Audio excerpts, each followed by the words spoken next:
मग तुम्ही कधी रव्यामध्ये बटाटा मिक्स करून यापूर्वी ही रेसिपी कधी बनवली आहे का?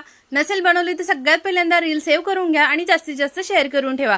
बऱ्याच वेळा बरेच पदार्थ मी शेअर केले, पण हा पदार्थ मी यापूर्वी कधीच शेअर केला नाही। एकदम बनवायला साधा सोपा आहे आणि विशेष म्हणजे एकदा बनवला की तुम्ही आठवड्यातून 3-4 वेळा बनवून खा। लहानांपासून अगदी प्रौढांपर्यंत सर्वांना आवडेल इतकी जबरदस्त आणि टेस्टी होणारी रेसिपी आहे। त्यासाठी सगळ्यात पहिल्यांदा एक बटाटा घ्यायचा, स्वच्छ धुवून घ्यायचा आणि लगेच तो किसून घ्यायचा आहे पाण्यामध्ये। 2-3 पाण्याने स्वच्छ धुवून घ्यायचा, परत त्याला पाण्यामध्ये ठेवायचा आहे। त्याच्यानंतर 1 वाटी इतका रवा घ्यायचा। आता कढईमध्ये तेल घालून घ्यायचं, जिरे घालायचे, त्याच्यानंतर त्याच्यामध्ये आपल्याला चिली फ्लेक्स, मिरची घालून घ्यायची आहे आणि चवीपुरतं मीठ घालायचं। 1 ग्लास इतकं पाणी घालायचं, पाण्याला छान उकळी काढून घ्यायची। पाण्याला उकळी आली की त्याच्यामध्ये जो बटाटा आपण घेतला होता तो स्वच्छ पिळून अगदी तो घालून घ्यायचा। त्याच्यानंतर आपल्याला 1 वाटी रवा इतका घालायचा आहे। आता रवा घालत असताना एका हाताने रवा घालायचा, दुसऱ्या हाताने व्यवस्थित असं गाठी गुठळ्या मोडून घ्यायच्या आणि छान असा आपल्याला हा रवा फुलवून घ्यायचा आहे, म्हणजे छान असा वाफवून घ्यायचा आहे। तर पाहू शकता इथे मस्त असा रवा आपल्याला एक 3 ते 4 मिनिटं झाकण ठेवून परत वाफवून घ्यायचा। आता इथे पाहू शकता मस्त रवा आपला फुललेला आहे। हा रवा लगेच आपल्याला एका ताटामध्ये काढून घ्यायचा, पूर्णपणे थंड करून घ्यायचा, छान असा मळून घ्यायचा आणि त्याच्यानंतर या पद्धतीने आपल्याला हातावरती थोडं थोडं लिंबाच्या आकाराचं इतकं आपल्याला मिश्रण घ्यायचं आहे आणि छान मस्त असे याचे बॉल्स बनवून घ्यायचे आहेत।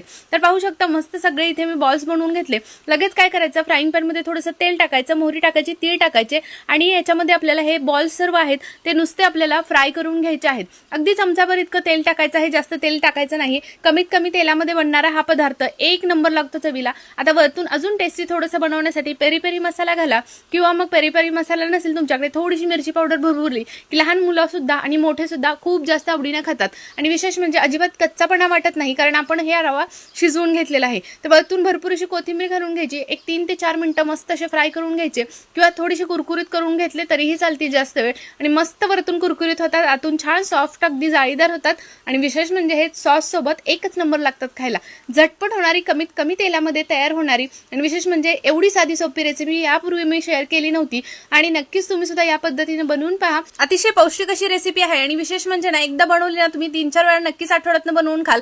नक्की तुम्ही सुद्धा बनवून पहा, मुलांना खाऊ घाला, घरच्यांना खाऊ घाला आणि विशेष म्हणजे कमीत कमी तेलाचा वापर करून घरच्या साहित्यांमध्ये झटपट होते। अगदी तुम्ही संध्याकाळच्या छोट्याशा बुकेसाठी सुद्धा, नाश्त्यामध्ये सुद्धा बनवू शकतात।